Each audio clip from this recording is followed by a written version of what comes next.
No highs, no lows, must be Bose. But we want to talk about Bose and why audiophiles hate Bose, but musicians love them. So first off, why the hate? Number one, the bait and switch marketing tactics. Now, this isn't so much true now as it was back in the day, but unfortunately, with this being my birthday week, give me maybe a pity like for that. I'll take it. I'll take what I can get, or a pity subscribe. That'd be great. But I remember a day when they had Bose stores, and you would go in and they'd have just like marketing to the max. And you would go into this room and you would sit down and it was dark, and then you'd hear sounds coming from all over the place, and it was just this amazing experience.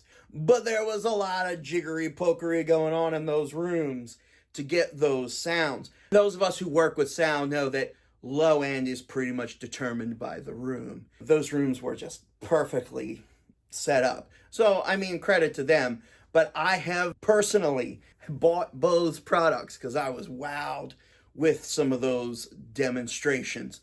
It's a little different today with online, and especially after COVID. I don't think Bose stores even exist anymore.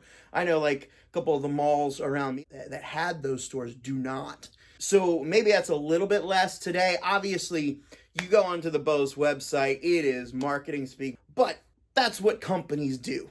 I love Apple, but you just can't look any further than a performance graph to know that that whole thing is marketing speak, right? There's just all kinds of qualifiers and things like that. So that's the world we live in. But number two is hype.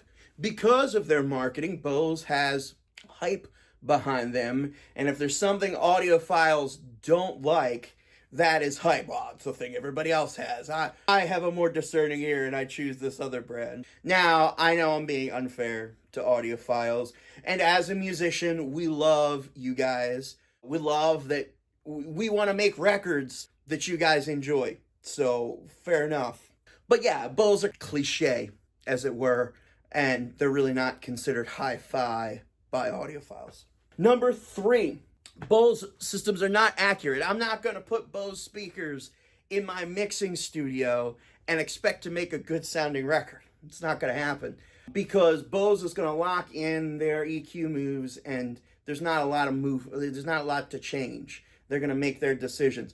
Also, Bose has chose immersion over accuracy.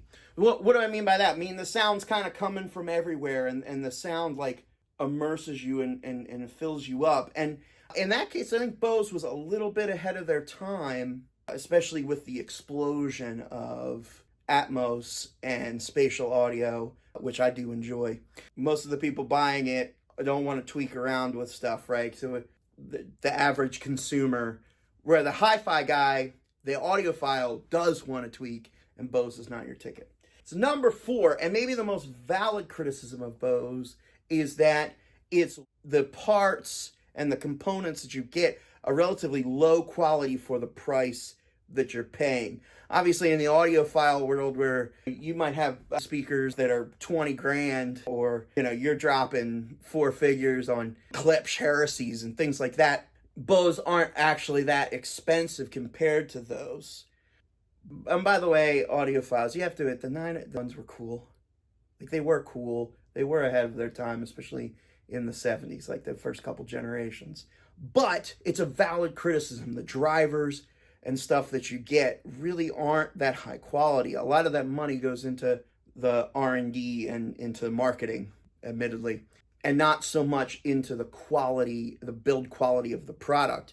And in hi-fi, having good woods in the cabinet, because speakers, the appearance of in a hi-fi system in your house is important to some degree, because it's almost like furniture. Like it's, especially if you have sizable speakers.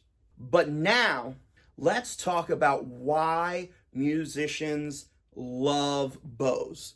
Number one, the thing I mentioned in the beginning, no highs, no lows, must be Bose, right? Mid-focused. So as somebody who has gigged with Bose line array systems, and by the way, that has very good low end. I have the L1 Pro. L1 it's almost a name. L1 Pro. And that has plenty, by the way, has plenty of low end. And, and the top end is decent. But what it does is it has a really good mid-range. And as somebody who's a singer-songwriter and a cover artist who's playing primarily acoustic guitar or electric guitar and singing, everything's in the mids. The mids are so crucial. And the fact that I have a system that is really good at dispersing that upper mid-range and really allowing that mid-range to shine is super, super important. Number two, I hinted at it, and that's immersion. The line array specifically. The line array speakers, and let's face it, everybody's making a line array now. They're all copying Bose, but nobody has yet to get that 180 degree dispersion like Bose has. And I tested a bunch of, a year ago, I tested a number of line array systems, and Bose just had it.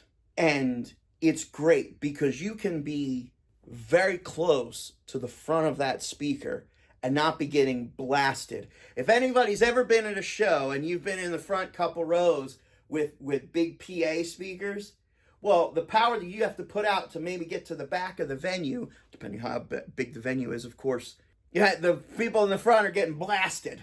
Well, with a Bose line array system, that's not the case. And if you're playing a festival or you're playing a concert hall, well, that may not be that big a deal because the people there, for it. But if you're playing wineries and bars and that kind of stuff, the people in the front or the people close to the speakers aren't willing to be blasted with that sound. And the fact that you can fill that room with one line array and have good seats pretty much everywhere and have flexible placement, Bose delivers on that. Number 4, relatively lightweight. The Bose systems are pretty lightweight compared to others. Now you can make the point that Bose uses a lot of cheap plastics, and they do. But those cheap plastics are light, and especially as a performer with a surgically repaired back, sure, we would love to have everything made of steel and, these, massively robust components. So these things last forever. And yeah, I don't want to be buying new equipment all the time. However, I do have to transport it.